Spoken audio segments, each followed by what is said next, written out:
This is Good Karma Wrestling. Welcome into another edition of GKW. I'm Gabe Neitzel from ESPN Milwaukee. With me, as always, Brian Rowitz from ESPN West Palm. And catch him on ESPN 1000 in Chicago. He is Jonathan Hood. And I look, this is going to be a fun episode. We've got a Ric Flair interview coming up later in the episode. I know we've done a lot of advertising. We've been tweeting out about it. We had a lot of fun talking with Ric Flair about a number of different things, including Ric Flair Drip, which is a new venture that he is diving into. But we start and tonight. Don't forget NBA hot takes. He somehow got into that also. He did. Yeah, we touched on just about everything. He did start throwing out some NBA hot takes. That's right. He's an unbelievable sports fan. He loves every team. Just ask him. He doesn't have a team. He just loves them all. So. Just in time for the NBA postseason. So, stay for the CM, stick around for the CM Punk talk. And then, later you can stick around for the NBA talk with Ric Flair.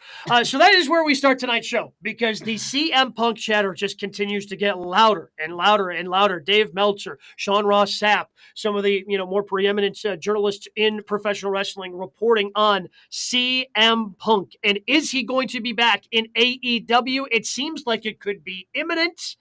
Boys, what do you think about CM Punk and his potential return to AEW? How would you book it? Well, as the late Jerry Jarrett always said, personal issues draw money. This is a real situation. There's an issue here between CM Punk, between the Young Bucks, Kenny Omega, and there's an issue there. So here's what I'm looking at, guys. So it's not just an issue with CM Punk. It's an issue with FTR and the Young Bucks as well. That whole thing, when the last time that FTR was the champions and when they lost the championships to the Young Bucks and never got a return match, there was something very sketchy about that. Like, what's going on with FTR and the Young Bucks that they couldn't have a best of 7 classic matches? What happened there? There's something very weird about that, to the point where I thought FTR was going to leave AEW because the Young Bucks and FTR did not have the series of matches or classics that we thought we'd get. So there's an issue between FTR and the Young Bucks as well. So the way I'm booking it, bro, it looks like this. So FTR are the champs. And it's kind of a weird situation right now because the Young Bucks at this point in time are baby faces. Yeah, huge baby face pop last night. Yeah, so they're trying to go against the Blackpool Combat Club. Okay, so this match that we've been fantasy booking of FTR and CM Punk against the Young Bucks and Omega cannot happen in Chicago. Cannot happen in Chicago. It cannot happen in Chicago because we know how that's going to go. It's going to be 19,000 people blowing the roof off for CM Punk's return. So it doesn't work there. It's got to happen in Wembley. And I say that this thing's got to get started to start the story in June. And it's got to be the FTR saying, hey, Young Bucks, how come you didn't give us, our due? How come we didn't get our title match? Do you think we should give you a title match? Back and forth. And of course, the Young Bucks, because they're crass, who's like, yeah, I don't recognize you guys without your boy CM Punk behind you. Where's CM Punk? Ooh. And it'll be the first time that the Young Bucks on the record will say something about CM Punk. Sure. All the stuff that's been internalized, you can't talk about it because of legal issues, have to be part of the story. Omega hasn't talked about it. Young Bucks haven't talked about it. So this has to be into the forefront to the point where it builds a crescendo into Wembley. It cannot be stateside, guys. This has to be in Wembley, and that's got to be a 6-man tag team matchup at Wembley. Yep. So the way the reports are out there right now is June 21st, AEW makes their return to Chicago. First time since Thanksgiving. That was recently announced. That seems to be the show or right around there where we'll see that possible return. There are reports that maybe it's announced beforehand, which I hope Tony doesn't do that. Like, come on, give us that surprise moment. Also in the reports, Punk and Jericho reportedly will sit down and have a face-to-face because Jericho, I think, is in that boat where, like you said, Jerry Jarrett quote, like, there's money to be made. Jericho gets that. Jericho's an old wrestler. He gets it. Like, I don't like you. You don't like me. Let's go sell this place out. There is not a meeting yet, though, between the Elite and Punk. Like, apparently Punk wants to go out there and do that. That's not set up yet. There is no new deal yet for the Elite either. So that's all the real-life stuff that we're hearing right now. I completely agree. That is the way to go, is FT Punk versus the Elite at Wembley. That's going to help sell it out. But that June 21st, that is the go-home show for Forbidden Door. Punk didn't get to take part in it last year. Do you throw him out there right away? I think he has to be a heel, maybe the face of Chicago. Does he get a Forbidden Door match this year? No, I don't think you can run that risk. No. I if I'm trying to sell out Wembley And Wembley, to me, makes the perfect place to do this. It makes the most sense. You're taking a big swing, and CM Punk is AEW's most marketable star, right? Right. And I don't feel like I'm out of line saying that. I feel like Not that at is all. just based on what he did in that year before the injuries. And that's why, because of the injuries that he suffered, I am not putting him in that ring unnecessarily until I get to Wembley, because I got to make sure I deliver for that stadium show. So it may have to wait, and it stinks for CM Punk, but hopefully if things continue to progress, you can get a match at Forbidden Door 3. Like, Wembley is such a big show for them, and they need a match, especially if the reports are true that they're still going to do All Out the following week in Chicago at the United Center, not even at the Now Arena, not doing it in front of 10,000 people, doing it in front of 18 to 19 at the United Center. You're going to need big matches for both.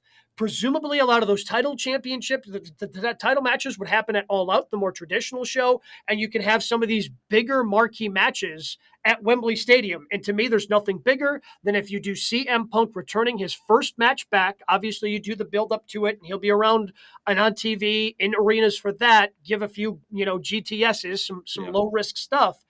But his first match has to be at Wembley, because that's how you sell Wembley, and that's how you get as many tickets as possible at Wembley. And I don't think you're out of line saying he's the most marketable. I mean, they were at 1 million, passing 1 million. When he was on TV, they were right around that mark. Last night, another 866. Like, this is what, a month, 2 months straight now of under 900,000. So, like, the numbers are there. And yes, it's a respectable number, but 1 million is a lot nicer. Oh, absolutely. That's what you want to shoot for every week. But again, NBA playoffs, nice weather. I mean, is that?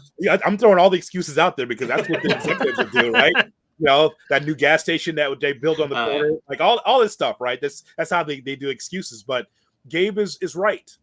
Gabe is right, and that is that it's a couple of things. One, you want to keep Punk special for Wembley, and two, man, if you put him out there too early, he could get injured again. And I don't want to call him fragile, but he's been injured since he's been up in age. Let's go all the way back to the beginning when CM Punk was rumored to come to AEW. I don't mind telling you guys. I talked to Jim Ross about it, and I asked Jim. I said, there's rumors that CM Punk's coming. He goes, well, if they keep Phil special, I think it'll be fine. You got to keep him special. And what he meant by is, like, you don't need to roll him out there every week. They were rolling him out there every week. He hadn't wrestled for 7 years. I mean, like, this company would have put The Undertaker out there, late in his career every week to wrestle against young people. That's wrong, right? And so CM Punk should have been out there once a month. I mean, definitely, what's more popular? Here's the question. What's the appeal to CM Punk? His in-ring or the mic skills? Mic skills. Okay. Yeah, that's what he should have been doing the most of. Right? People just want to see him talk. Instead, he's doing dog collar matches. He's doing like ultra violent ones. And again, I appreciated the run, but then their luck just kind of ran out. I don't know if that was their plan. And then Tony's, CM's like, oh yeah, I'm feeling good. And like, look, this dude's addicted to professional wrestling. That's like, fine, we know that. And he needed to be saved from himself. And Tony was probably looking at, man, we're going over 1 million. Yeah, go on back out there. Wrestle another one, CM Punk. And they needed someone to step in and try to save them from themselves. And maybe the injuries don't happen, and then maybe Brawl Out doesn't happen. I mean, he should have been kept special because he's up in age instead of being on Rampage against Lee Moriarty. Right. That's a problem. I mean, seriously. You know what? We got a great match. We got CM Punk against Lee Moriarty. Enjoy, everybody. Like, why? Keep the guys. Yeah, that's pretty fair. Well, so that's the other thing. Like, I feel like, and I agree with you guys, like, it's almost being treated as like, hey, this is a one-off. We got one shot at this. Let's go. So I'll throw this out there. If the Elite say, no, we're not working with him, do you still go through the Punk drama? Do you still, if you're Tony, do you still want that in your locker room? Well, Jericho will do it. If the Young Bucks won't do it. And EDPs, what do you mean no? Right. And by the way, all of this, by the way, as we talk about this, the overarching thing for me out of all of this is that Omega and the Young Bucks are looking to redo their deal. They're looking to be re-signed here. Uh-huh. They're going to sign? They're going to sign? I mean, this is one of those forks in the road. And as the stuff's coming out, like the last few weeks, all these stories seem to be pro-Punk, where it's Punk's the bigger man. Punk's the one going out there saying, hey, let's sit down and meet. and almost maybe painting them as the bad guys in this. Well, I mean, a lot of it before that was clearly coming out of the Elite camp and making CM Punk look a little bit worse, which is probably what led to CM Punk doing some things that's delayed this even more and putting some things out there on social media that I'm sure he wishes he could, obviously he does because he deleted some of the posts, especially going after Jon Moxley for really no reason at all. But I even if the Elite don't want to do it, if the Elite don't want to do it, to me, that means they're not all in on AEW and they're looking to get out. And they're looking to maybe follow Cody over to WWE. And if those guys aren't going to be around, then why wouldn't you bring CM Punk back? If you're losing some marketable stars, and then, oh, by the way, you've got one of the most marketable stars in professional wrestling already under contract, it's a no-brainer to bring back CM Punk at that point if the biggest obstacle of him coming back doesn't want to be around. Right. I was just thinking about what mustachioed Vince would think of the Young Bucks. Young Bucks, they're old. I would wonder what he'd think about that. He'd repackage them and give them a different name, I'm sure. 100%, yes. I just, bro, listen, there's so many irons in the fire. I mean, yes, the topic is CM Punk, but if the Young Bucks say no, and again, you're EVPs, you're supposed to say yes, you're executives in the company. It's Omega against Punk. You want that? Out of all of these guys, Jericho would do it. Jericho would say, listen, I know you've been a pain in the ass, but I see money here. Punk against Jericho, there's money in that too. Either way, the whole thing for me is none of this happens until you get to Wembley. For me. Yeah, and I think that's fair. I think you could do the 6-man to main event Wembley, and they're very big on main event with the world title. Don't have the world champion over there. You don't have to do it. If MJF's still the champ, you can cut, an anti-Wembley promo, I don't leave America. And let that 6-man main event, and then Punk and Kenny can still do All Out 6 days later. I think that would still work. Oh wow! Oh, the champ doesn't get a chance to battle in Wembley. Oh man! Well, that 6-man has the main event. Yeah, Ric Flair disagrees with that. I mean, to me, I have a hard time believing that MJF is going to wrestle at both. So yes, you probably main events the other one, and maybe you do a triple threat as you continue to tell the storyline. And I mean, I guess I don't know how it's going to turn out at Double or Nothing, but maybe there's some sort of triple threat with the other 3 pillars. The winner ends up getting MJF at All Out. I mean, there are a lot of different directions they have to go, and there are a lot of other pay-per-views that they need to navigate before they get to what's going to be a huge week. MJF has to wrestle in Wembley. I mean, listen, someone's got to be the opening match. Uh-oh. I'll tell you who he can wrestle, by the way. Talking about Dynamite last night. There's your Sting singles match. Oh, right. Well, if he's going to retire, Sting will put him over. Absolutely. 100%, yes. Well, so I guess I guess we're here, so I'm just going to ask the question. This is off of CM Punk, but Sting, I believe, is undefeated in AEW, correct? Correct. Yeah. So he is old school, and the old school guys want to put somebody over on their way out. He is going to do that, right? Like that.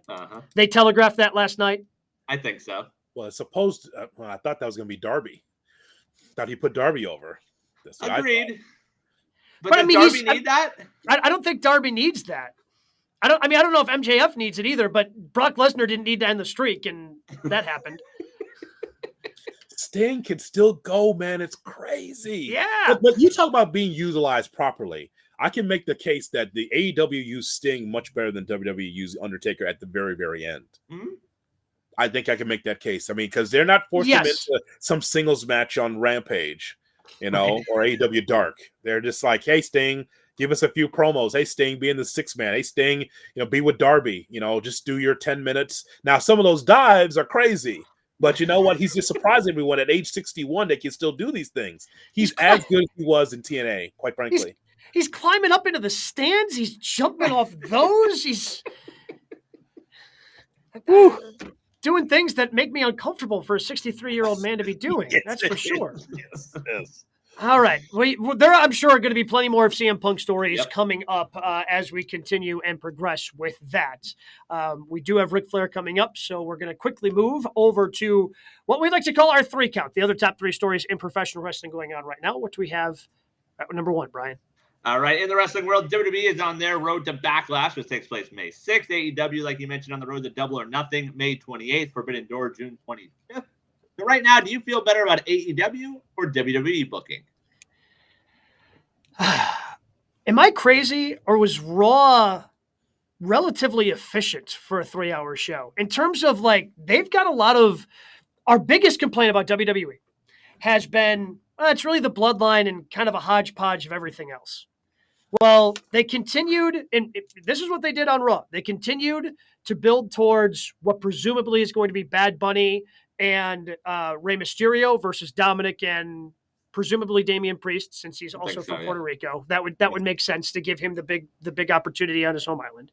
They did a Trish heel turn, teased a Damage Control breakup. So now you have multiple women's storylines. Oh, you don't have something for the champ. Well, that's folded into the Damage Control breakup because he had a triple threat for the women's championship. Rhodes cut a great promo to advance the story on Lesnar. The comedy angle of Alpha Academy and Maximum Male Models, whether that's for you or not, they advanced that storyline. They continued the bloodline with Solo Sikoa. Like, the only random thing that happened was Lashley versus Bronson Reed, which was meaty men slapping meat. Awesome. Like, Raw was surprisingly efficient in adding more storylines to what's going on in WWE. Like, and that was, if Vince is the one pulling the triggers on these, that's really impressive because it feels more Triple H-y to me than Vince. But that's a pretty efficient Raw, especially with what we've been getting as of late. And also typical Raw, because of all the things you mentioned, a lot of this stuff was just advancing storylines and not a lot of in-ring. No. Just what I mean, for 3 hours, that sucks, but that's what it is. I always have to adjust my eyes when I watch Raw, just like, okay, there might be a double count out or disqualification or an F finish here. It's Triple H booking. Okay, here we go. Because we're so used to just seeing pinfalls in AEW. There's no disqualification, no count outs. It's just a winner. And so when I see Bronson Reed against Bobby Lashley, I'm watching that. It's like, boy, that could be a thing. And it was not poetry in motion. It was just 2 big guys, and they were just trying to find positioning. And it was a train wreck, and I could not look away. Yeah, just something like, it's fine. I know someone will put it's a bunch of me. No, it's just 2 big guys just trying to figure out, like, okay, how do I slam you? I mean, what do we do outside? You know, how do I come up the top rope on you? Like, that's the thing. Like, I want to see that match again. I'm sure if they put that on the road, that'll be a main attraction. 2 big guys, but actually 2 big guys that can move like cruiserweights. I like that. Well, and good for them because, like, I really like Bronson Reed, and he hasn't had much to do since his return. He's made a couple of sporadic appearances having matches, but Bobby Lashley having absolutely nothing to do for WrestleMania after really the last 2 or 3 years he's had, to then put him in, hopefully having these 2 have something that could be really cool going forward. I like that for Bobby. Yeah, I think that's the thing. Like, I didn't think about that as Raw. Like, Raw still feels like a drag at times, but like, when writing down, like, okay, they're on the road to Backlash, that's coming May 6th, writing down the card, which essentially is 6 matches in already, it's actually together. Like, we've talked a lot about the non-Big Four pay-per-views, like, all right, this is just a house show. Maybe you have Roman and just throw together a bunch of matches, but everything you listed is pretty decent. Like, you got Brock versus Cody, Trish versus Becky, the Rey and Bad Bunny match. Unfortunately, it looks like they're going to try to push, I don't know how they're going to push Becky and Trish to SummerSlam, but that's the report. Really? That's that's weird. I don't know how. Like, that doesn't make any sense. Odd time in the middle of April to do that turn then, but, you know, here we are. AEW booking there. Stretch it out all the way to the end of the year.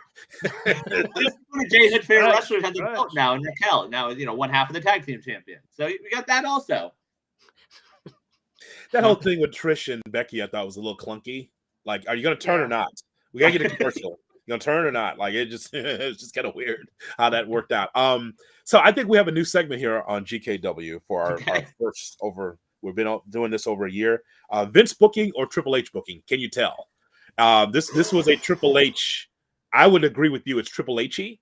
Yeah. That's what it was.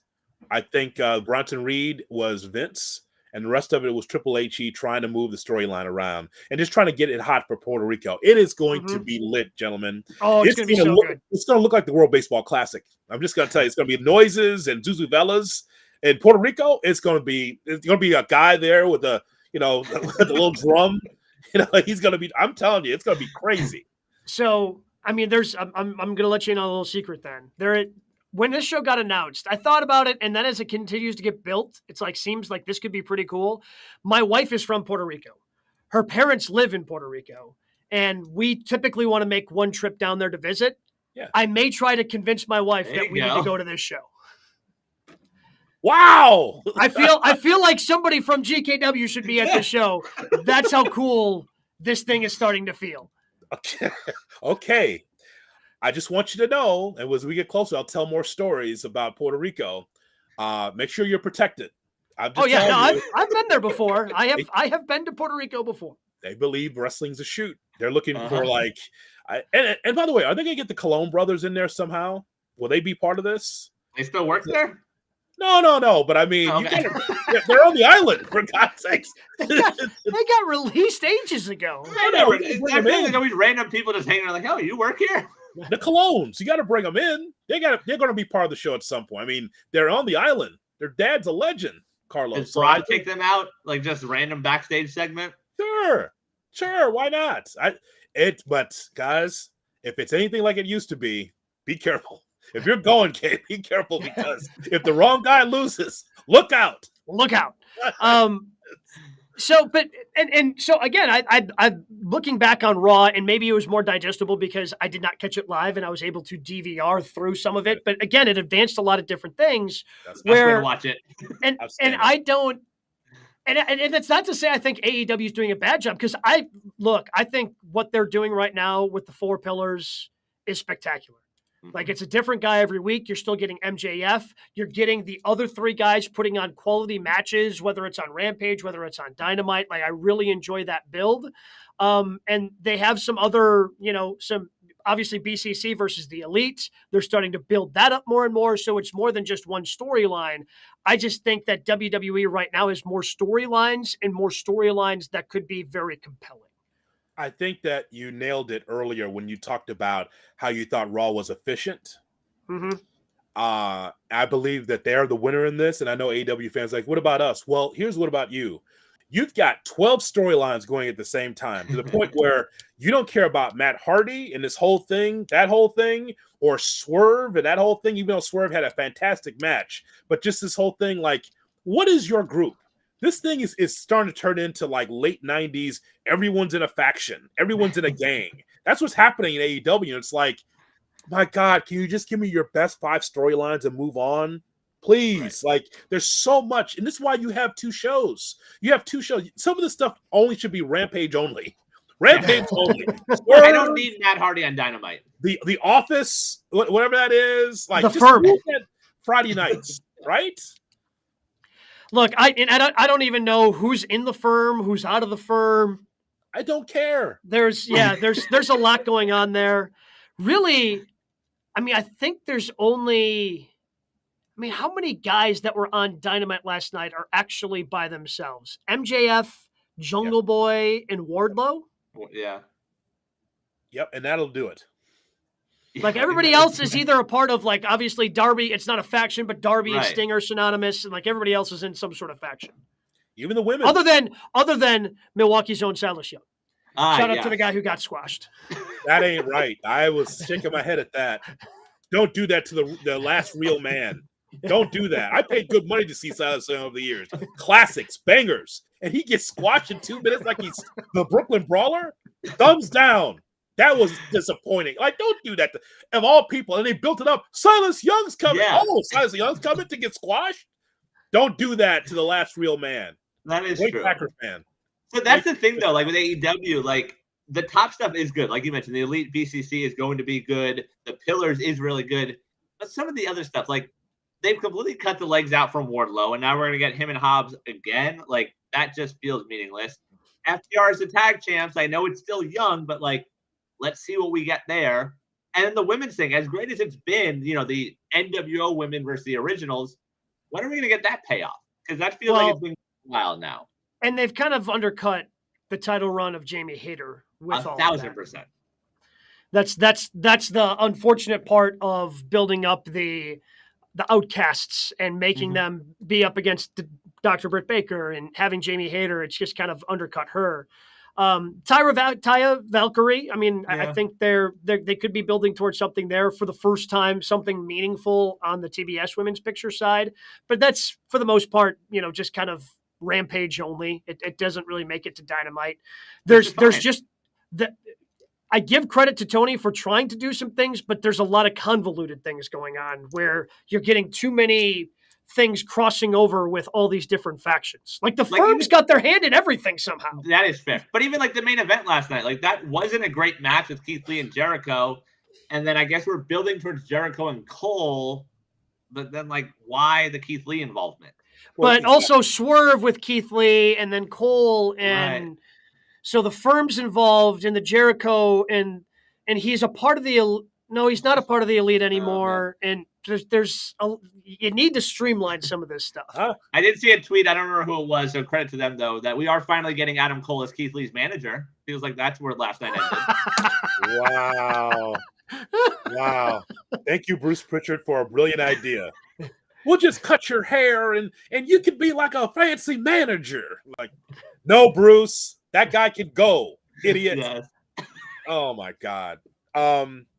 Yeah, all the stuff that we're talking about makes my head hurt because Milwaukee did not deserve, and I like Ethan Page, actually. Maybe I'm one of the few on the show. I think he can go. I think he's a great just get him away from the firm. Because I'm just confused. Like, did you read the fine print in the contract? Nobody cares. Milwaukee didn't care. Nobody, why is this on my TV? Why are you wasting time on Dynamite with this? And why then they combined two factions into one again last night with the Moguls and what's the embassy. The embassy. Yeah. They're like now the embassy Moguls. But I mean, it confuses Sounds like a bad hotel. This is why the WWE does this well, where it's like they might say the same thing a million times, but it's drilled into your head. This is why this is important. This is why this person's important. This is why this tag team's important. And you may get tired of the booking or the way, but it's repetition. It's repetition. So that way, here's the direction that we're going. AEW, it doesn't make it bad, guys. We're just comparing AEW to WWE. And again, neophyte young Booker, is like, he's almost like Vince Russo in a way. It's like everybody gets the mic. Everybody gets time on the show. Everybody's like, you can't do that, especially with that kind of roster. But I want to point this out. This is news also from FightfulSelect.com and from a little bit, I think, Meltzer. All that talent that they are just having sit home or sit in catering, well, they'll get a chance to wrestle, and it won't be ROH. There will be a third show coming to AEW. A third show.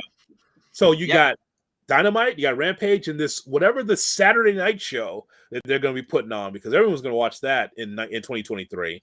You can't book a second show. Like, why would you add a third? I mean, I think we're getting into the old WCW time where the network says, "Hey, could you add another show?" I mean, seriously, that's what doomed WCW. They didn't want to have a Thunder, but they let's have 3 hours of Nitro and 2 hours of Thunder, and oh, by the way, keep WCW Saturday night. It ruined everything. It just watered down everything. So some of these wrestlers and some of these storylines, don't be surprised if they're going to be pushed to Saturday. And again, I do want to point out the things. I don't want to make this seem like it's just a bitch session against Tony Khan AEW, but it's just, it's there are some good things. The Pillars and Orange Cassidy. I didn't think Orange Cassidy would. You said it last week, JHood, where he's like the modern day Steamboat. Goes out there and puts on another good match last night, and he's wrestling his ass off every single week for that international championship. Tip of the cap to him. I did not think that the gimmick that he had would be, as much as I enjoyed it, I didn't think he would be this good as a champion. I don't know if it's this week or next, but to further your point, he's working the ECW arena with New Japan this week or next. He's filling in for Ospreay. Yep. Against who? I don't remember who, but he is like the fill-in because they originally had Will Ospreay on the card and he's out hurt. You know what? He just likes to wrestle, and and the kids. You can see the kids love him. Saw it in Milwaukee, a kid dressed up in, in the blue jean jacket and the whole outfit and had the sunglasses. Actually, that's any typical kid in Wisconsin. But in particular, last night, that was just unnecessary. Well, I'm just saying the Canadian tuxedo. I mean, No, I understood the joke. You didn't need to explain it to me. Thank you, though. Appreciate you for explaining the Canadian tuxedo joke. I'm just saying. I mean, that's how Cass. But that's what gets over. The kids really love him, I guess. And again, apparently rates well because he's out there every week. He will defend the international title Sunday on the New Japan show at the ECW Arena against Gabriel Kidd. Okay. 2300 Arena, whatever we're going to call it. He's filling in actually for Eddie Kingston, who's injured right now. Again, yeah. It's okay. Eddie would just have the match and then try to put everybody else over on the card after the match. So it's fine. Orange Cassidy can just go out there and do his thing. What do we got at number 2, Ryan? Elsewhere in the WWE, it was announced on SmackDown on Friday, Triple H said the WWE Draft will be back in the, quote, near future. Every single superstar is eligible. Some rumors say maybe May 8th, which is the Raw after Backlash. Are you into the WWE Draft? No, I'm not into it. I just don't. I don't feel like the roster is actually deep enough to have 2 shows that can stand on its own. And to me, you can't do the draft until you actually split the titles. So we're going to have the draft, but then Roman's able to drift and the tag title's able to drift.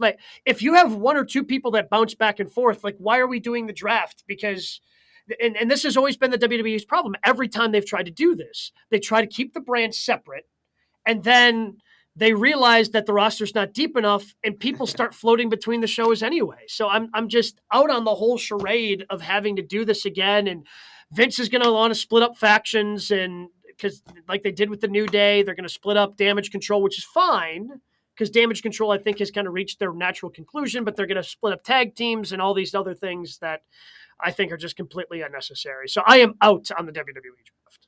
I agree. Next topic. But what if there's a wild card rule? What if every week there's one person that can go from show to show? If you really want to be innovative, seriously, I mean, because Gabe nailed it all. It's true. First of all, they will not hold steady with the draft picks. I mean, this is strictly a Raw person. This is really a SmackDown person. All of a sudden, they start crossing over, especially on the road, on the live events. So this is just BS. It's always been that way. You want to do something a little bit outside the box, have a draft of the best free agent wrestlers out there. Now, that might be too deep in the weeds for a WWE fan, but the 3 of us would know who it is. If there's that audience doesn't care. Or former WWE wrestlers that are available and you want to put them on your roster, now that puts an infusion of talent in. Now, that's actually something. But to have this fake draft and then have the wrestlers hopscotch between Raw and SmackDown anyway, it's a waste of time. I understand having a home base. Okay, when I tune into SmackDown, maybe I know, but pretending that you're brand exclusive to me is, and look, from the wrestler's travel life perspective, I understand wanting to know what show you're going to be on if you're only going to be on one versus the other. I get that affects their personal lives, but don't why can't Gunther show up on Raw? Why can't, Austin Theory and it just limits things, right? I just don't like how it limits you creatively where, you could come up with Gunther, oh man, you'd be really good if he went up against Bobby Lashley. Oh shoot, we can't do that. He's over on Raw. Why limit yourself? And it feels like it's just going to waste opportunities. When they said every superstar, everyone assumes that means Braun Breaker. So we'll get his debut. It'll be anticlimactic. This is probably how they're going to break up Street Profits. They're going to split them up, and that's going to be the end of them, as opposed to a big moment there to where maybe we see them one-on-one one day. It all feels like a waste. And by the way, in 2023, I don't know if there's any such thing as I'm a SmackDown guy, I'm a Raw guy. You and I, and the 3 of us were reminiscing when Paul Heyman was running SmackDown, how we could definitely say, okay, screw that, I'm a Blue Brand guy because the Raw is not very good, but you could be a Heyman guy and root for his. But I mean, what difference does it make? I could see, what is it? The tag team that took on the Usos, Alpha Academy. I could see them on either show and I'd be fine. I could see, thank you. I could see that anytime. That doesn't, Raw or SmackDown, that doesn't matter. The gimmick's the gimmick. I don't care what show it's on. I'll watch it. But it's something that Triple H said when he came out there. One of the 2 times he came out there, he says, this draft will change the game. And he stopped. And I was wondering, what do you mean by that?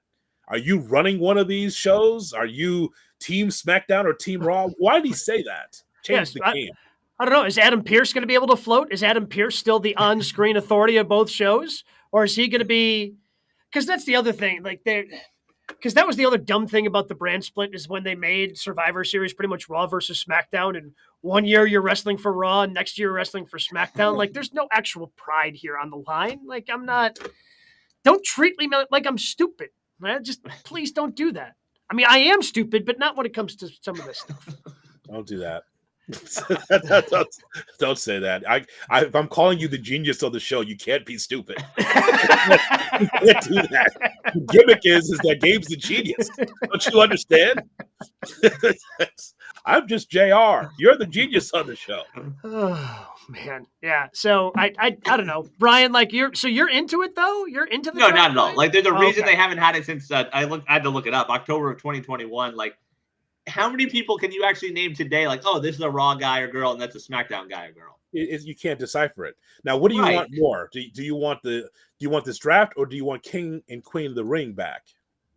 Well, we're getting King that, but overseas. Yeah, but we're getting not just overseas. We're getting it in Saudi Arabia. I mean, King. I'm talking about scepter, hat. I want the whole thing, like they did for Brett and Booker T. That's what I want.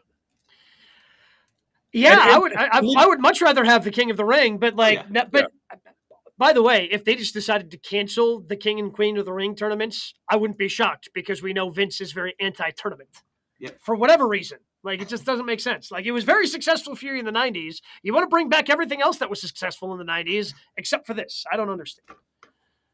Surprised NXT doesn't have that going. Because NXT likes to have the in your house and the old stuff from back in the day. Yeah. Yeah. Well, at least they've got War Games down in NXT, and they got that going for them, which is nice.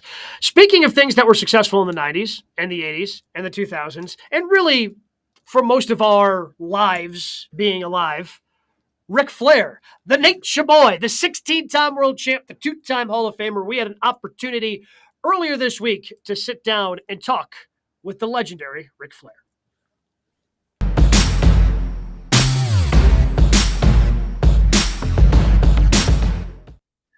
We are excited here on Good Karma Wrestling at GKW to welcome in one of the greatest to ever do it, the 16-time world champion who's going to be visiting some Florida dispensaries with Ric Flair Drip. Of course, we're talking about the Nature Boy, Ric Flair.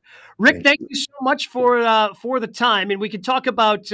Let's go ahead, Ric Flair Drip. Like, how did this start? And you're going to be visiting some dispensaries if you happen to be in Florida over the next couple of weeks, correct? Actually, we drop on Thursday and Friday of next week. So I'll be in Jacksonville and Orlando. And I'm going to Miami Monday for a cannabis-related opportunity as well. What about this made you excited and you wanted to jump into it? I think Chad Bronstein, who's I report to directly, but actually he's I don't know. I get confused as to who the CEO is and who's the boss. But I work directly for Chad and Adam and Aristotle, the three of them, and they just Chad approached when we keep boats next to each other here at the Marriott, and asked me, and I had been approached probably 3 or 4 other times during over the last maybe 5 or 6 years, and I just didn't think that I didn't realize how socially acceptable it is, and I definitely had forgotten how popular it is. That makes sense. I mean, it is very popular. My God. And on top of that, it's very lucrative. It is the best thing that's ever happened to me in my entire career. So well, sort of along those lines, from a competitive standpoint, how do you find yourself sort of pushing yourself to make sure you're the best at this? You've been the best at so many things. How much do you find yourself wanting to be the best at this now? Well, I think if given the opportunity, I've always tried to be the best at whatever endeavor I put myself in, and I think the packaging and the fact that I can use my trademarks things sayings like woo and all that. The edibles will be called woo chews, and just the whole presentation, I think, is spectacular. And of course, they're responsible for all of it. But I'm really taken back by how well it's doing. So with WrestleMania weekend, you got to be there on the Friday because you were inducting the Great Muta into the WWE Hall of Fame. What did that mean to you to be able to come back and be able to induct someone like the Great Muta? Well, it's my 8th time there, so I think it's fantastic. I was very excited that they invited me. I've been inducted twice myself, and I've inducted Harley Race, Roddy Piper, Sting, Steamboat, Muta, and then myself twice. So no, I've not, but I've been inducted twice. So I think it's a great honor, and it's almost as recognizable as the fact of it's not compared to my world championships, but I think of the Hall of Fame as a great honor. Speaking of WrestleMania, it's commonplace in wrestling. You have a big show, and at the end of it, the name you're talking about stealing the show is a Flair. Charlotte Flair and Rio, one of the matches of the weekend. How proud did that make you watching this weekend? It was the best match of the weekend. I'm not going to. You're not going to get me to budge on that. We agree. Don't worry. I was extremely proud of her. My gosh, who wouldn't be? Did you guys see it? Oh, it was spectacular. It was spectacular. We all said it was our match of the weekend as well. So you're not alone there. That German off the second rope where she rotated. Come on. What you mentioned, in terms of being in the Hall of Fame and your world championships, where does her career rank? Because every time she's in WrestleMania, Rick, she's in like the women's main event picture. She's actually main evented a couple of times, and she's always in the title picture every year when WrestleMania comes around. That's how good she is. It just speaks volumes for how good she is. I mean, there's no other way to put it. And she gets better. She's better now than she was 2 years ago. And she just keeps getting better. She's driven to be in a league of her own, and she is. Rick, it was interesting that the opportunity, the little bit of advantage she has that she's wrestled so many of the girls that aren't there now that have come and gone, and you pick up a little bit from everybody you learn along the way that has something to offer. That's what makes you better. And then she sits back and thinks about what she can do that nobody else can do, and she does it. I never thought she would try that German. If she was 5'4", I could see it all day long. But at 5'10", that's a huge bump. Mm-hmm. I mean, you can land on your head and break your neck, and just as easily as you can land frontwards. So every time she does stuff like that, I think it's like the first time she did the corkscrew moonsault.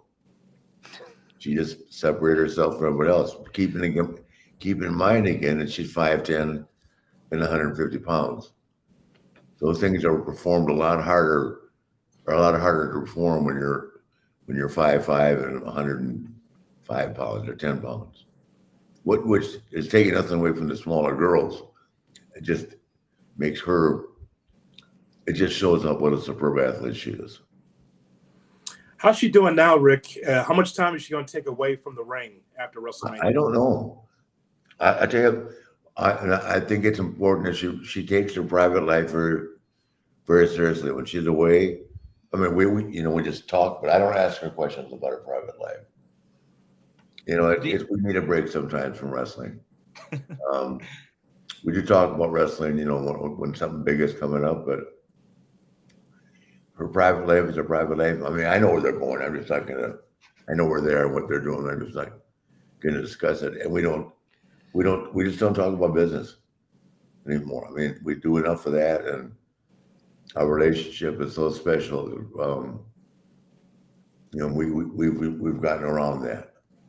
We used to talk about it all the time, but she's so good now. She doesn't need any advice from me. The other big part of WrestleMania, Cody Rhodes finishing the job. What does the Rhodes family mean to the Flair family? Well, I'll give you an example of what I was going to say. In reference to the tag match going on last, as opposed to Charlotte and Rhea. If factions were more important than singles title championships, I know the titles were involved both ways, but in my entire career, no tag match went on when I was world champion after me. And that's what I meant by tradition. I didn't mean they broke it. That was a comment made. I'm talking about tradition in my career. And but if that were the case, if storylines and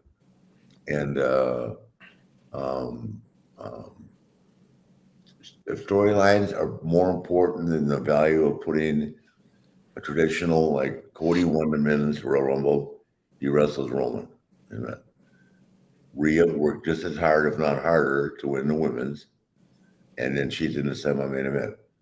I don't agree with that, because if storylines were the best, then anybody that Dusty Rhodes was in the ring with against the Horsemen, Dusty and Sting against the Horsemen, Dusty and Nikita against the Horsemen, Dusty and Nikita, Dusty and the Road Warriors, that would have gone on. That would have gone on before me. It never did, because there was no greater faction, no greater storyline than the Rhodes and the Flairs and the Horsemen. That's where that's what that comment's coming from. Gotcha. If a storyline means more than the belt, than the single championship match, see, they don't talk about. They mention how many times somebody won the world tag team titles, but it doesn't carry the same weight as John Cena or Ric Flair. Now Charlotte's 14. I mean, I'm very confident she'll break our record. Yeah. I mean, very, very possible as well. Speaking of factions, I mean, it seemed like for a while factions didn't mean as much in professional wrestling, but now we see it more, whether it's AEW and the Blackpool Combat Club or the trios titles that they have over there. Obviously, the Bloodline over the last 2.5 years in WWE. As someone who is in the most famous faction of all time in the Four Horsemen, do you like that factions are becoming more prevalent in today's professional wrestling? Well, I like it from the standpoint that, Roman's the flagship, and I think Roman's phenomenal. I love the Usos. I mean, and I'm not talking about who could outwork anybody. I'm just talking about tradition, okay? Mm-hmm. The Usos are phenomenal workers. I love Kevin Owens. Sammy's good. Roman's a great flagship for our company. But I think so. I think the storylines like that, I like it because they're getting more people involved. And it's such a hard industry to get a break in. I mean, the best thing they ever did with Dominic was put them together. And Dominic has got a ton of talent. I mean, he does, but turning him heel, and that was great. And I mean, you would have never expected that from him a year ago, correct? 100%. No. And look at him now; he's fabulous, as is his dad. Rick, I tell Brian up here and Gabe a lot about the territory days because that's how I grew up. Grew up in Chicago, so I'm a Vern Gagne guy, AWA guy. Yeah. I was always wondering if you didn't hang your hat in Charlotte and decide to be a Charlotte guy and a Jim Crockett guy, would you have lived full time for Eddie Graham in Florida? Was that your second choice? No, I would have. I never even thought about it after leaving. The Carolinas were it. Mm-hmm. I mean, Eddie had a nice territory, but the Carolinas were just starting to grow when I got there. And by the time I left, by the time they sold the company, we were selling out Philadelphia, Baltimore, and we got in that lousy building. Not the Capitol Center, but when we got to DC, we were selling that out. So, and a couple of times we went to the Meadowlands. Yeah. I don't know if that was Crockett or WCW, but anyway, we did very well there. So, I think I've said this 1,000 times, if the Crockett's had stayed east of the Mississippi, we'd still be in business. How was it like wrestling in Florida, though, for you? Until Turner was great. I mean, the Super Channel was great, and it reached a few people on the West Coast. But if it had been the strength that it is now, the cable wasn't that strong back then. So I'm just saying, and during that time frame, but we were on there now because the collection of talent we had was every bit as good as Vince's. My God, rock and roll, midnight. I mean, Road Warriors. We had it all, and we had Dusty doing a brilliant job of booking. You mentioned Vince, obviously WWE in the headlines this week, the merger with the UFC and Endeavor. What does it mean to you to see Vince McMahon sort of get this big moment and ultimately have a boss now for the first time in his life? Well, that remains to be seen. I'll have to hear that meeting. He's pretty tough. Imagine he'd be pretty tough to boss around. He may have to negotiate, but he's not going to get bossed around. No chance. You got to be kidding me.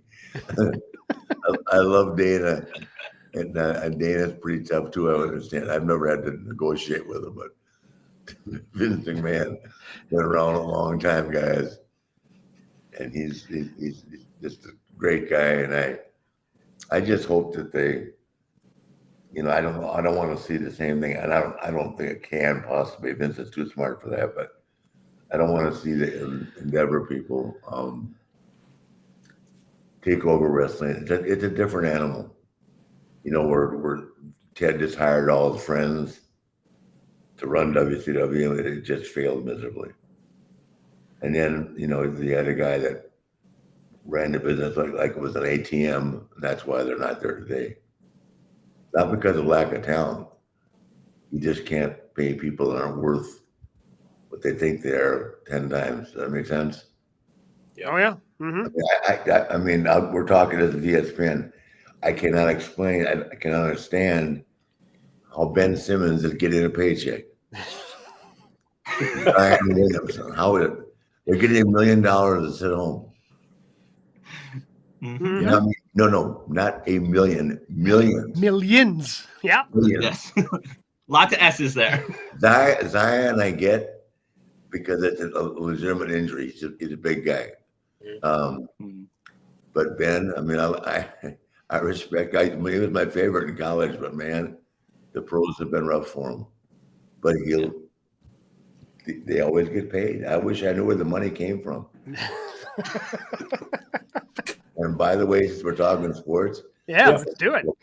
LeBron James is still the best basketball player alive today. And if you don't think he is, how does a guy average 30 points a game at 38, 9 rebounds and 8 assists, or 32? What's he averaging? 32 a game? Yeah. Yeah. Okay. And he's not the best anymore. What a joke.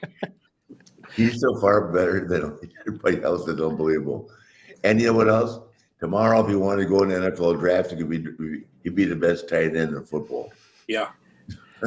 What do you have? 88 touchdowns in high school? Yeah, but before he decided to stop playing and focus on basketball. Yeah. Is the NBA, is basketball the sport you pay attention to the most then? I love it during playoff season. Yeah. Mm-hmm. I love the Lakers. I gotta have a guy that I like, and I love Michael. I grew up in Wilmington, North Carolina. I met him when I was 19. So of course I love the Bulls, as everybody did. But I met LeBron when he was 18. He used to come out to the Richfield. It was at a big, we called the White Elephant in Cleveland. It was that old arena, in the middle of nowhere, with his friends and watch the matches. And then I've had an opportunity to meet him a couple other times. Phenomenal guy. But man, what an athlete. Holy Christ. You guys ever see when he used to hold his own slam dunk contest? When he'd throw the ball against him? Oh, yeah. Yeah.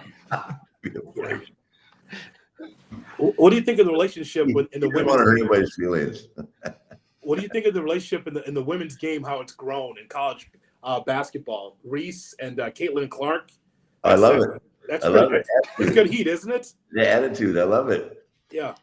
Great. You know, Caitlin started it though. Yeah. Yes. She sure did. Isn't it amazing, though, about how much of those pro wrestling things make their way into, I mean, obviously everything that you've done, but now, I mean, John Cena and the You Can't See Me, it's made its way into the women's basketball. I know. Well, John's a big player, making no mistake. I got a lot of time for John Cena. He's been very influential. And, you know, it's a big role to jump in John's shoes, and Roman has done a great job. As a wrestling guy, how proud does it make you to see the Cenas, the Batistas, the Rocks of the world that go out there that sort of use wrestling as their jumping off point, but are, you know, mega stars now? Yeah. Well, I'm not surprised by any of that. Dave has always been very clever. His new movie just came out this week, I think, right?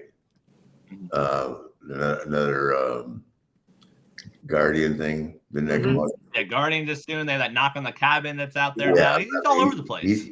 He has done such great stuff. I'm not surprised at all by that. He's a very determined, really smart guy. He had a tough upbringing, so he's taken advantage of the things that have come his way, and he's done a great job with them. And John, I mean, John he's Mr. Wonderful. And what John has been able to be successful at, he is so committed and works so hard. Very, very similar to Dwayne. You know, Dwayne's nonstop, one movie after another. I love it. And to arguably be the biggest star in Hollywood, saying a lot. So taking Charlotte out of it, who do you enjoy watching now? Who are some of the favorites that you have in professional wrestling that you want to and enjoy when you kick back on the couch and turn on professional wrestling? Who do you like watching? Aside from Charlotte, well, I like watching all of them. I mean, it's part of my life. I think everybody that's up on the roster is good, and I enjoy them all. I mean, I can tell the ones that are comfortable in their role and the ones that are trying to figure their way around. Does that make sense? Mm-hmm. Yeah. But I like that faction with the Dominic. I love the Usos. I like the Bloodline. I don't know what they're going to do with that if they keep going, but as long as it's working, stay with it, right? Yeah. And one of my big time favorites is Brock. I love Brock. Yeah, it's Brock. He's a hell of an athlete, guys. I mean, Brock Lesnar is a world-class athlete and a badass. Yeah. I think just to get that tattoo on your sternum, that just kind of tells him how big of a badass he is. I can't imagine getting that. Brock Lesnar spells badass. Rick, not only he was a wrestler, but also he's today's version of our Harley Race. Wow. And no one was tougher than Harley Race. Yes. Yeah, if you grabbed a hold of Harley Race, you were going to lose an eye, and you get a ear missing, and nose bitten off. You weren't getting out of there easy. Rick, you got to give us a Harley Race story. I've heard you say a few. Can you give us one story with Harley in the locker room? Okay. Do you remember Kurt Hennig? Yes. Okay. So Kurt was just breaking into Minneapolis, and Larry, his father, sent him, or Vern sent him to Bob Geigel in Harley's territory. And this is the way I've got two great ones. Okay, this is so Kurt Hennig. I'm Kurt now. Hi, Mr. Race. What do you want to do for a finish tonight? Or what are we doing for a finish tonight? What's your finish, kid? Dropping off a top rope. I'll move. That's the best. Better one than that. This is the best.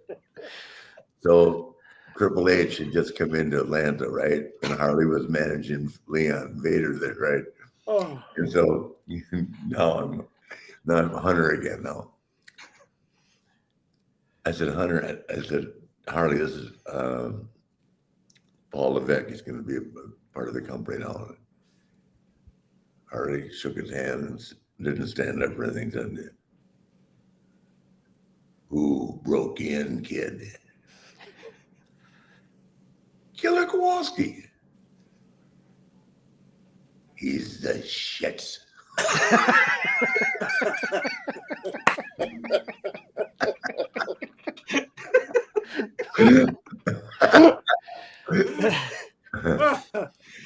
Oh, that's the best. Hey, the rattlesnake thought he had me fooled as he stood 2 feet from me in my rocking chair on the porch. So I baited him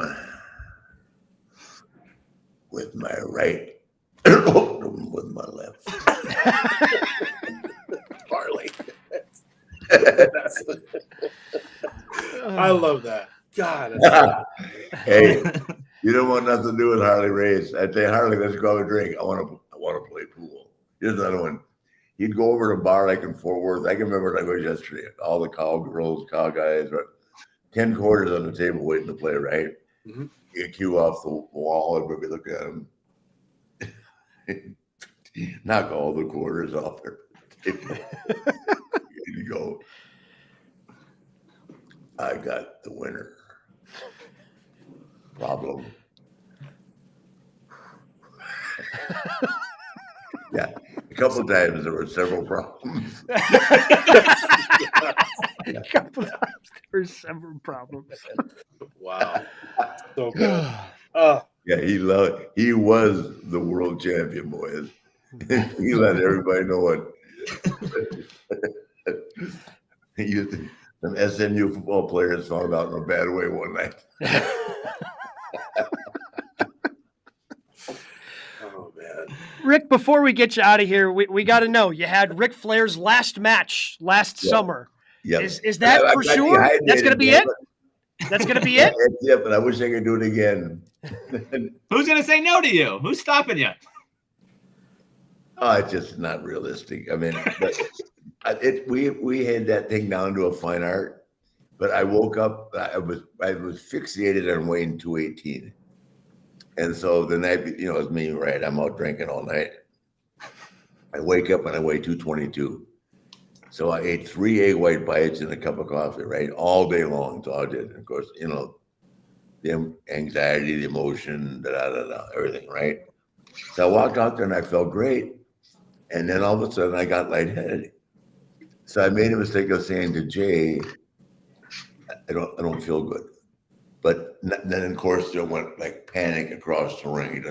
Like it was my heart or something. It was nothing. I just got lightheaded. And the best line of the night is so after Manny jumped on top of Jeff or Jay, I can't remember. And then the brass knucks, right? And Manny, my son-in-law, was going, "You have to wake up, sir. You have to wake up, sir." To put the knucks on my hand. You have to wake up, sir. Like, then he should just slap me and get up, you old bastard. Manny's so polite. You have to wake up, sir. Respect, even in the ring. Respect.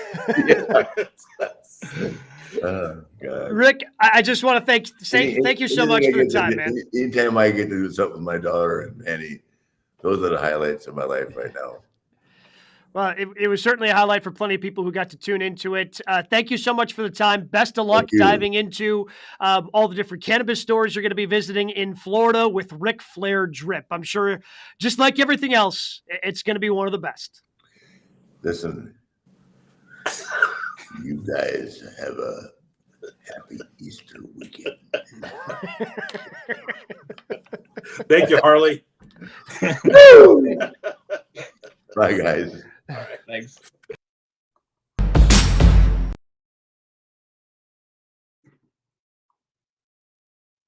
That was unbelievable.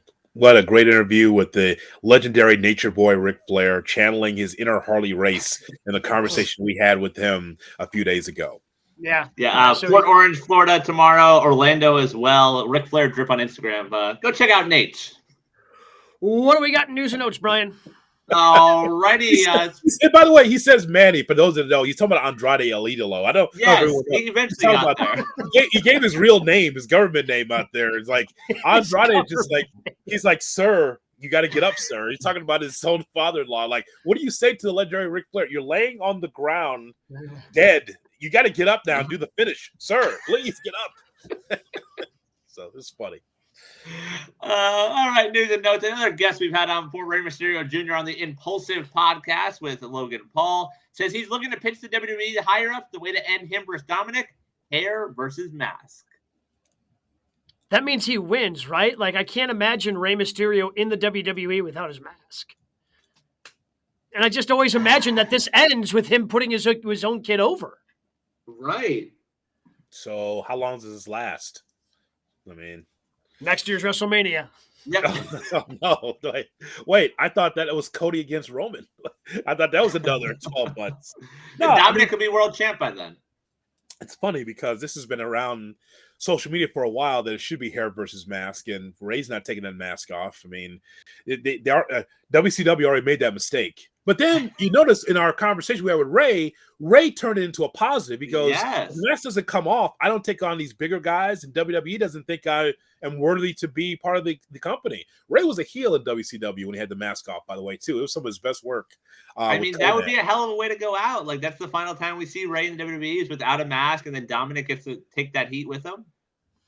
Yeah, I mean, Ray has talked about how he knows the end is near, that he's coming to a close. So he's talking about Sting being the old school guy, another old school guy, and Rey Mysterio. No better way to go out than putting over your own kid, right? Yeah. We know what he looks like underneath there. He still looks 30. That's the thing. Right. He still looks like a young man. That's the thing that's so strange. He looks younger than his son underneath that mask. We've seen this. That is true. I think you might be right, Gabe. Like, if he's going to go out, he's going to put Dominic over, and Dominic will be talking about that for 10 years if he stays a heel, on promos. Like, I retired my dad. Wow, that's something to talk about. That's actually more clout than Austin Theory beating John Cena, actually. So. That is accurate. Announced this week, season 4 of Dark Side of the Ring set to debut May 30th at 10 o'clock on Vice, 10 o'clock Eastern. Some of the episodes this year, the relationship of Chris Candido and Sonny, Magnum TA's car accident, Marty Jannetty, and Abdullah the Butcher. Okay. Well, the Marty Jannetty I'm interested in. But I want the whole truth. I want it all now. Don't just give me, he used to be one and a half of the Rockers.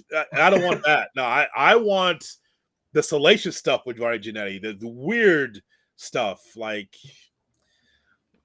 his relationships, and stuff like that. That's what I want. I mean, based on what Dark Side of the Ring has given us, wouldn't that be the expectation? Yeah. Marty going to be on there talking? I'd like to hear that too. I thought I saw some tweets saying that like he's a little off the rocker, but that he's included in that. But I agree with Gabe. Like, that show doesn't pull punches. It's not a WWE produced show. There's nothing for them to protect. I mean, the only thing that was disappointing from that group was when they did their Vince McMahon documentary. Yeah. And it was just all like clips from, like, there was barely anything new. It was like all Dark Side of the Ring clips. That's like the only thing that's been disappointing. But this, like, to have actual more episodes of Dark Side of the Ring, I would think would have some of the salacious things that maybe apparently you're craving, I guess. I don't know. What do you mean the clips? Don't you know that was the Vince Russo documentary? Bro, Vince was a genius, bro. I sat next to him, bro. We said everyone gets on TV, bro. I mean, that's all we got. The only thing that was new is like him and Brandon Thurston. I was like, why is the WrestleNomics guy here? What's he got to say? Like, it was a bizarre episode. It's not what we thought it was going to be. That's true. And finally, news and notes, some contract news, a few different people. Logan Paul has signed an extension with the WWE. Gimme Sport says that deal is worth over $5 million. For context, that is more than KO, Bray Wyatt, The Miz, and AJ Styles. Ooh, how do we know that? What's the source on that? Do you have a source on that? Gimme Sport. Yeah, I know. Gimme is spelled Gime. So That's the take that what you want. That's the funny thing, but the difference between professional wrestling and real sports, Gabe, Brian. Like, we don't have like the list of salaries to know who's making what. Wrestling's very, very clandestine with that.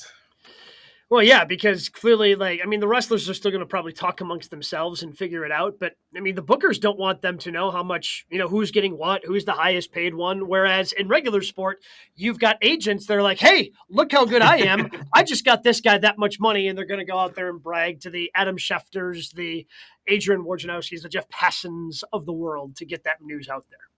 Fightful reports Brian Cage has signed a multi-year extension with AEW and Ring of Honor. His deal expired at the WrestleMania weekend Ring of Honor show.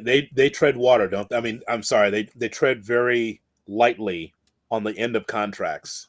Man, I think, especially with Mox, right? Because we talked about that a couple weeks ago. Yeah, I mean, the old days in the real the real wrestling war, the real one for supremacy of Monday Night Wrestling.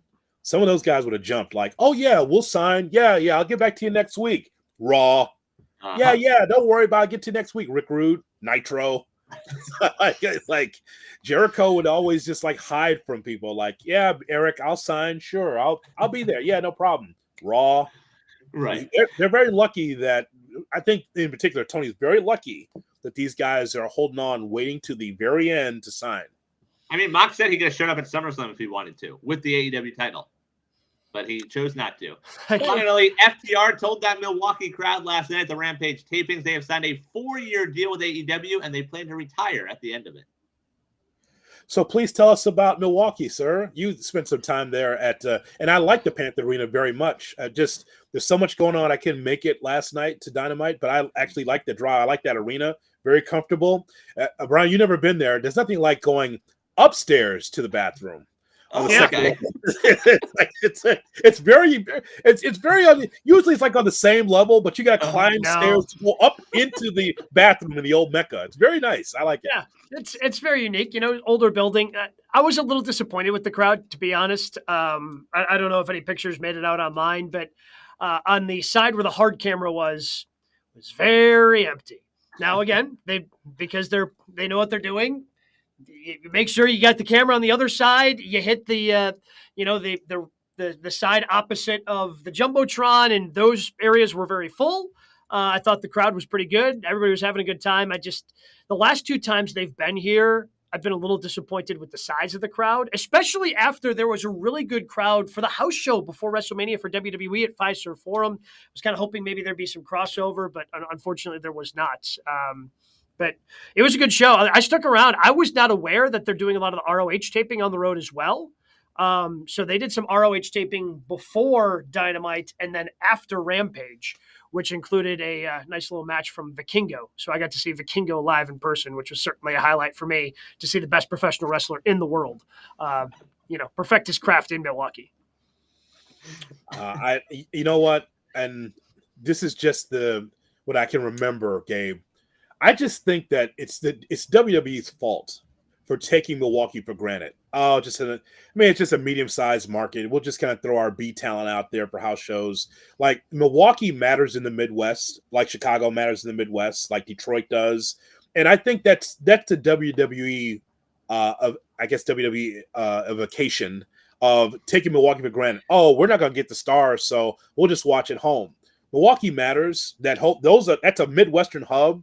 I think some fans are just like, we're not going to get good matches. We're going to get the firm. What you got? You got party. So when NXT was doing like road shows and KO and Sami Zayn were in NXT, they did a show at Turner Ballroom, which is an even smaller venue than it's right on the same street as Fiserv Forum and the UWM Panther Arena, the old Mecca. And KO and Sammy loved wrestling there. It was one of their favorite places to come to. Like, Milwaukee's got a good hardcore wrestling reputation. I think part of the problem for AEW here is they don't, outside of putting it up on, a commercial during Dynamite and in the run up to it, they don't do a lot of advertising. You don't see any billboards. You don't see any of their people making, coming on radio shows or anything like that. And I think if they marketed a little bit more and that's not like sour grapes, like, oh, they should have given us a guest. No, like just they got to get it out more to people in Milwaukee. And, not everybody's watching Dynamite every single week. You throw a billboard up on one of the highways, you might catch a few more people and be able to fill that up. Because it was a fun show to be at live, with MJF there and Jericho coming out. And I thought Rampage had a really good match to kick it off. If you watch it tomorrow night, you'll see that with Aussie Open. Getting some, the IWGP Tag Team Championships were defended in Milwaukee last night. The Kingo was on the triple. We got the IWGP Tag Champs and we got the AAA champion in Milwaukee last night, but it wasn't. Again, you got to get out there and advertise these things. Clip that. Let's send that right over to Tony Khan. In 2 weeks, AEW comes down here to South Florida, Sunrise, FLA Arena. Check them out in 2 weeks. Who's coming? AEW? Dynamite. Yep, Dynamite, April 26th. So 2 weeks from last night. How many does that hold? It's a lot. It's where the Florida Panthers play. It's the hockey arena down here. But for me, it's 10 minutes from my house as opposed to Miami, where they typically run, which is a good hour south. So, way to go, AEW. I'm on board. You're going? Are you going? Yeah, I'll be there. Do we have a guest? Of course. Of course he's going. Do we have a guest? We're working on it. Okay. All right. Is he going? If he could go to the random barn show in Iowa, he would go. Come on. That's the whole thing. I'm thinking it's too big for him. It's too big. That's a good point. Yes. That's what I'm thinking. I'm only going for the dark tapings. That's it. I'm going to leave before Dynamite. That's so typical. You're just there to see Willow Nightingale, and then you're just going to see the Workhorsemen and leave. That's what you're going to do.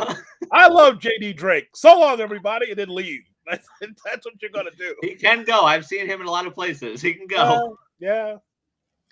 Prematurely gray. Yeah. So what did you boys have as your match of the week? For me, I go to last night, Swerve versus Darby. We've seen those two a lot. They can just go. That was a legit fun match. Swerve still looked good despite the loss. Every part of that. And the other one, Buddy Matthews and Orange. Orange Cassidy continuing to reinvent himself, telling the story in the match. Buddy Murphy is just amazing to watch. Two really, really good matches last night. I think that sort of impacted for me how bad the main event was. I don't think Keith Lee and Jericho was bad, but after you watch those two earlier in the night, you're like, this is not the same level.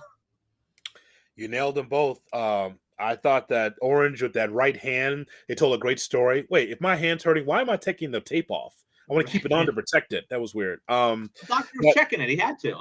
Buddy Matthews is so good, guys. He's so good. I told you months, maybe some weeks ago, I said that guy should be a singles champion. He should spin out of there and be a singles. He's so good. I love that match. Swerve and Darby told a great story. It's the best of Seattle wrestling, by the way, with those two. They've been round and round at Defy, and they've wrestled in the Indies, so they got it down. It's very good. I know you might surprise you, Usos and Alpha Academy. Alpha Academy is so underrated. It was just weird, though, right? You got a comedy act against the serious We the Ones Usos, so the dynamic felt house showy to me. If that was house show, it'd be 20 minutes, they would tear it down, but it would still be comedy in there. And somehow they did put comedy in the match, but yet it was still flowing. And the reason why, there was no outside interference for once for the Usos match. And it was Shibata against Chris Daniels, ROH. All right, so that's pardon me. Didn't Chris Daniels retire? Didn't Christopher Daniels retire 3 years ago? He's in the front office. He actually is very high in the front office. ROH. Yeah. So the story was, very briefly, Christopher Daniels is an ROH guy, longtime ROH guy. And he's like, you know what? I'm not done yet. I still got another match in me. I want to take on Shibata. I'm True Blue ROH, and now you're the pure champion. So it's a pure rules match. It was perfect. A veteran putting over a young wrestler. Shibata, 10 minutes, pure rules. It was really solid. That was very good on ROH TV. Quietly. So can I nominate matches that haven't happened yet? Because that's not the rule. Wait a minute. I saw them last night.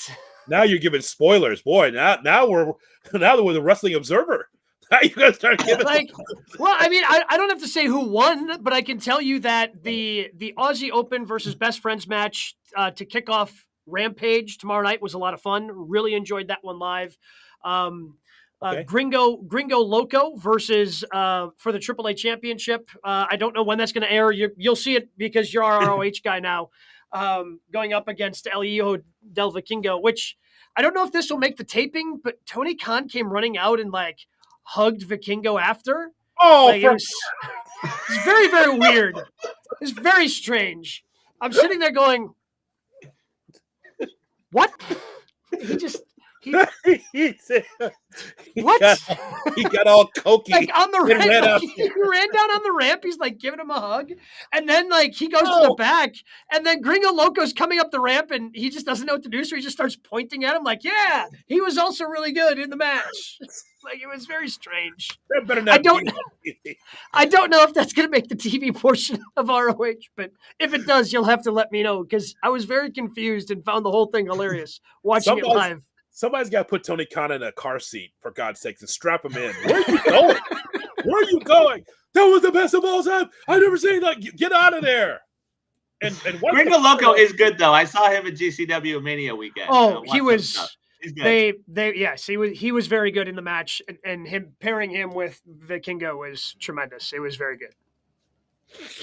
What else did you see?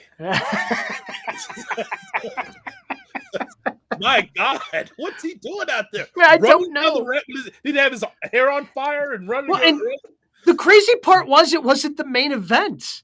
They brought out, after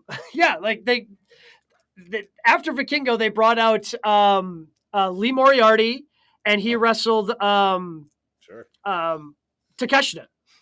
Oh, that's a banger. Yeah, but again, like. I don't know why Tony came out if it wasn't the end of the show. Like, I just assumed it was the end of the show. I got up starting to leave. Next thing I know, Lee Moriarty's music is hitting. Like, what's going on?